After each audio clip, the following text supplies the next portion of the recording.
Hi everyone. Today I'm just showing off some new colors that I got from Daniel Smith.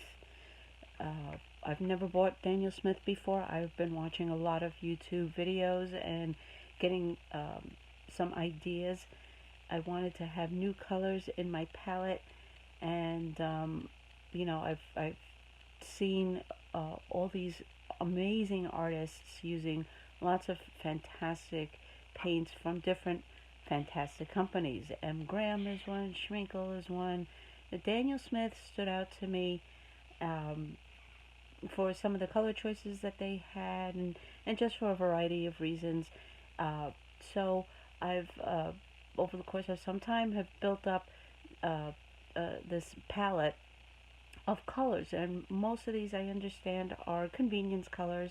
These are colors that could have been mixed, but I really wanted some grab and go. I have a nice palette of an old Pelican brand watercolor palette of 24 colors, which are amazing, which also has some metallic colors as well. And I love it. I love that palette. I've been using it for quite some time. But again, I wanted some different colors, some convenient colors, and some more bright and vibrant colors. So the first thing I did was I ordered this Daniel Smith, the Floral Cottage Gardens to Botanical set. It comes with, it's small, as you can see. I don't have the actual palette in front of me, but it's this size, and it's made of plastic, the case, so I wasn't too thrilled about it, but it has 6 colors plus 9 empty wells, so you can fit it in. The 6 colors that come with it are Cadmium Yellow Medium Hue, Quinacridone Gold, Cascade Green, Phthalo Blue Green Shade, Quinacridone Rose, and Green Apatite Genuine. Apatite? Am I pronouncing that right? Green Apatite Genuine. Alright, so this is what the colors that it came with. Now, again, like I said, I wasn't thrilled about the plastic case. So, I ordered this small metal tin case. It's made by Meeden. It has the thumb hook on the back. Can you see it? There we go. It's got a thumb hook on the back, or finger hook. And when you open it, it gives you 2 wells here. You have wells here if you want to use that, and you have wells here, and you can take out the entire insert, and if you wanted to, put that off to the side, and you can use these wells also. This gives you, this can fit, let me see, 1, 2, 3, 4, 5, 6, 12 half pans, plus you can put some in the middle. These half pans from Daniel Smith, I don't know if they're a little smaller. I don't know if maybe Meeden spaces are a little larger, but I could cram probably 7 on each row, but right now I have 5 on the top, 5 on the bottom. I have 3 filled in the middle, plus I have 2 extras. So let me go over the colors that that are in my palette, and you can see the design grid, the color grid that I made. So in addition to the colors that came in the floral set, I also got Buff Titanium, Rose of Ultramarine, Phthalo Turquoise, Sap Green, Shadow Violet, and Moonglow. I did mention Cascade Green in this, did I not? Yes, I did. Okay. Now, my choices may not have been the best in a couple here. I'm not regretting them, but they're just similar to some of the other colors that I had already gotten. Sap Green is similar to the Green Apatite Genuine. The differences are, from what I've gathered, Green Apatite Genuine granulates down to a brown, and it has a really beautiful granulation, which you can't really see too much here, but it gives a lovely effect when you're doing florals. The Sap Green, however, also has a beautiful vibrancy to it. The Cascade Green is cooler than the other two, so I can't toss them into that same mix. So I really like the Cascade Green. Overall, I think my palette is more on the cool side than anything else, and I guess I was drawn to that. Now, I got Shadow Violet and I got Moonglow, both. Moonglow is very popular, from what I understand from other artists. They just praise Moonglow. They love Moonglow for a variety of reasons. It's a great cool neutral. It does beautiful shadows. It mixes beautifully, and you know, it's just a great color. I also saw that some other artists that preferred Shadow Violet, so I got both for comparison. I don't know if you can see these last two rows. They are very similar. You're going to get some slight differences in the color mixing, but again, I like them both, so I decided to keep them both. I had them, may as well use them. So I created this color grid across the board. So my color grid from lightest to darkest: buff titanium, cadmium yellow, why can I not pronounce that? Cadmium Yellow Medium, Quinacridone Gold, Quinacridone Rose, Rose of Ultramarine, Ultramarine, Phthalo Blue Green, Phthalo Turquoise, Cascade Green, Sap Green. Oh, you didn't even see, that was in the beginning, sorry about that. Green Apatite Genuine, Shadow Violet, and Moonglow. The Shadow Violet and Moonglow are so similar, I just decided to end with the Moonglow because it's got the cooler shade, I think. This is how I created my grid. I created 100% color dots all the way across the top so that I can follow along. And from a diagonal, here is 100% colors all the way down in a diagonal at this point. Okay. I also did a test where I tried to lift. So I wanted to see which colors lifted better. As you can see, Ultramarine lifts very well. So does Rose of Ultramarine, because I guess that makes sense, and the Quinacridone Gold. Cascade Green lifts well.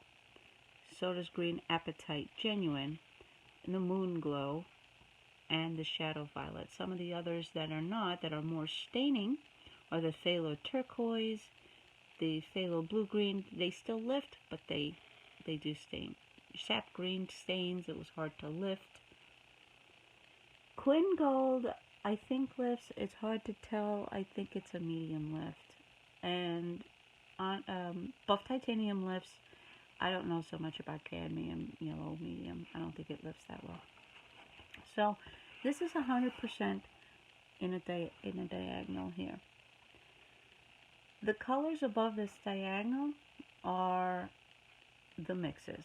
So the colors below this diagonal are these same mixes, only very, very light, mixed with a lot of water so I can get glaze colors. You have to forgive me the dirtiness around the edges. I printed this on my inkjet printer, which I do not recommend. Please don't anybody do it. It could destroy your machine. I took a chance. That was all on me. Apparently my inks are not waterproof because it blended along with my water, which gave it a dirty edge. I don't care, but just so you see what's going on here. So this side here is mostly my glazes. This side here are my true colors.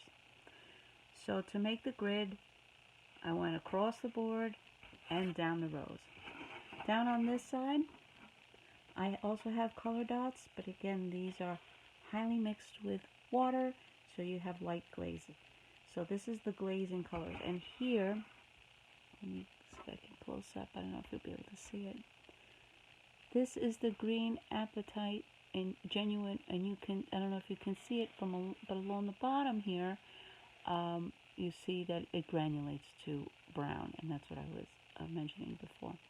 Here you can also see some of the difference in colors between, some of the I hope I had that on camera before, then it granulates brown.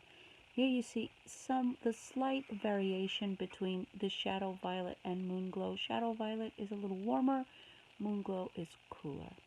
Okay, Shadow Violet does have, it granulates a little bit to a violet, to some violet pigment. The Moonglow is more of a uniform cool color. I may be wrong. I'm not an expert in all of this. This is the first time I'm using Daniel Smith, so this is just my base observations, and my observations are based solely upon this grid that I created, so I may be incorrect on some of my information. There's lots of fantastic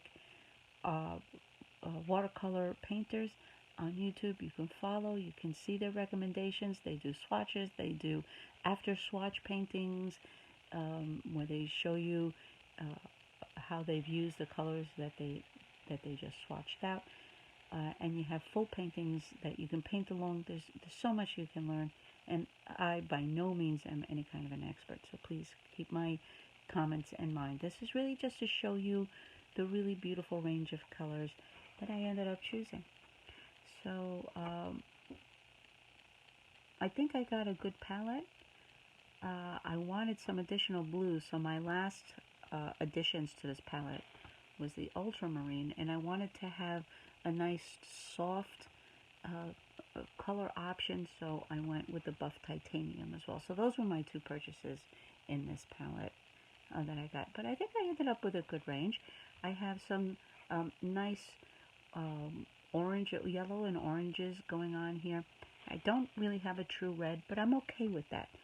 The style of painting that I want to do really doesn't require that like alizarin crimson or something that deep of a red, or as a warm red, and I am geared more towards a cooler palette lately, so I think this works out for me. But I do have some yellows, I have my pinks here, I have a nice set of violets and purples, as you can see, and that's because of the Quin Rose and the Rose of Ultramarine. Both, they've given me a really beautiful range here, and mixed with Ultramarine and Phthalo Blue Green, you know, really expanded my violets into these lovely, like, indigo violets. And even at the end here, where you have your Shadow Violet and your Moonglow, it also creates these beautiful eggplant type of colors. And through my mixing, I was also able to achieve almost these navy indigo type colors. I have a wide range of greens, as you can see here. Everything from a bright green, which I got with the green Apatite Genuine to my surprise, because I was expecting Sap Green to be even brighter, but this one turned out to be the brightest.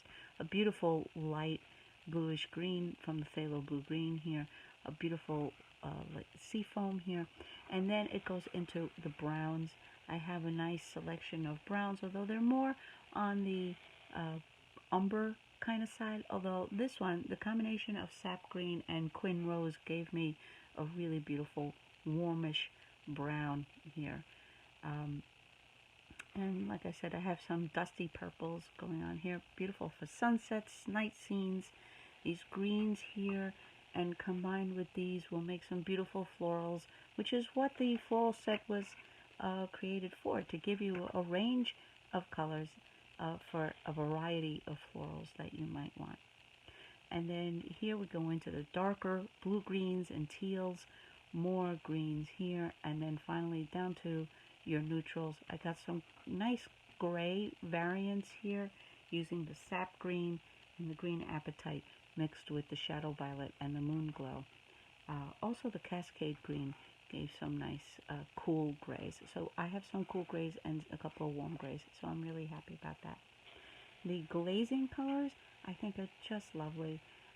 You have some bright options here. The Phthalo Blue Green mixed with Ultramarine gives a beautiful bright blue. So does the Phthalo Turquoise and the Ultramarine. The Phthalo Turquoise and the Phthalo Blue Green also gives a really gorgeous bright light blue. and here you see, you can see better the wider range of purples and pinks that I offer here, and here a beautiful selection of greens, and down here some of my neutrals and hints of some browns going on over here. So ultimately, I'm really happy with my palette. And again, I do recommend if you get these Daniel Smith travel sets, they have several different kinds. They have an essential set which has different colors, but they're a great mixing set. They also have, I'm sorry, forgive me, I don't remember all the names of it. There's an inspirational set, which are mostly purples, I think. So you have some different sets that you can travel, but I don't like the plastic case. You open it up, only the inside of the lid is your palette, space for it, and it's made of plastic, so I'm not really that thrilled. But I do like that they give you all these empty wells, because I was then able to order this tin, which folds up very nicely, and with this hook, it's easy to hold. Like this. I use my ring finger. I think some people use their thumb on this hand, or whichever is your non-dominant hand. And what I did was I created my little color key here, which I slip into the inside, which lets me know where I put what. And I tried to separate them into my warmers, my coolers for the most part. And I messed up, and I ended up putting Sap Green in the middle because I ran out of room here, and I didn't want to toss any of the blues in with the neutrals. So I'm okay with that. I know where everything is. That's all that matters. So that's it. That's my palette. Oh, and a final note: Daniel Smith colors. They come. Most of them come in 5 milliliter tubes, which are tiny. Those are the ones I got. They are reasonably priced if you're really only going for a small variety of colors. These are the 5 milliliter. They also offer a 15 milliliter, which is, I think, more normal size for professional artists. They'll get something more along that size. But the 5 milliliter will fill up these half pans a couple of times quite nicely, and when you pour it in, they come out smooth and buttery and lovely. But if you let it air dry like these are, they re-wet perfectly. You don't have to work at it, just a drop of water in there and you're going to get your color. Although some colors, I understand, re-wet with a little bit more effort, but most of these colors re-wet instantly. Another thing is that if you want to see their entire set, or the majority of their set, they have dot sheets that you can purchase.